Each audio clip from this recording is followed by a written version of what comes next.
kita masuk ke materi controller pada Laravel. Apa sih controller itu? Controller adalah jantung dari arsitektur MVC di Laravel. Mereka bertugas menangani permintaan HTTP request dari user, memproses data, berinteraksi dengan model, dan akhirnya mengirim balasan respons ke user.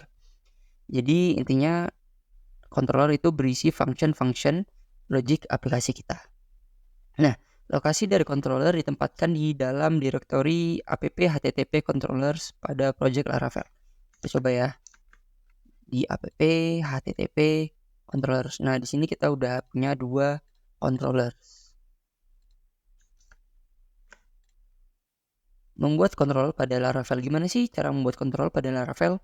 Sebenarnya kita bisa ketik manual class buat class controller, nge-extend controller. Cuman kita bisa otomatis buat di terminal. Pada terminal atau CMD project kalian ketikkan perintah php artisan make controller diikuti dengan nama controllernya.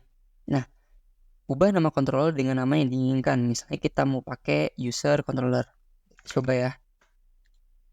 Di php artisan make controller, namanya user controller. Nah, kita enter aja. Nah, tuh lokasinya ada di app http controllers, namanya users controller.php, berhasil dibuat nih. Nah, di sini kita belum buat apapun ya, teman. Ini contoh controllernya. Kita belum buat function method apapun.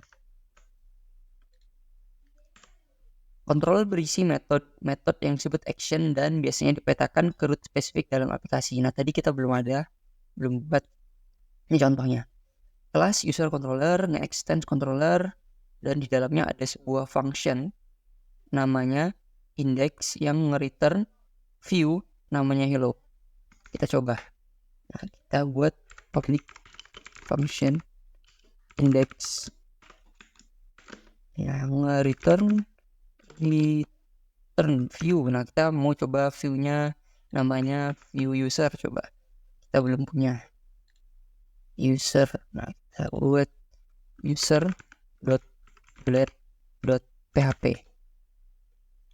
Satu ini view milik user. Nah, oh ya teman-teman, kalau mau ada shortcut ke view misalnya kayak gini, saya udah sediain list extension yang bakal memudahin kita dalam development, ada di video sebelumnya ya, tinggal dilihat dan kemudian diinstal. Oke, kita lanjut. Nah, kalau bisa buat function di root, kenapa butuh controller? Nah, sebenarnya teman-teman, kita tuh pernah buat root. Nah, di situ udah ada functionnya nih, function yang nge-return sebuah view welcome nih, contohnya get nih kan. Coba kita bisa kita jalanin terus kita. Nah, kita klik control klik. Nah, ini kan bisa nih juga nih ke slash tuh, bisa kan. Kenapa sih kita butuh controller? Ini kan nggak ada controller nih. Root get slash langsung return view welcome nih, langsung return view welcome. Bisa juga. Terus apain sih pakai controller?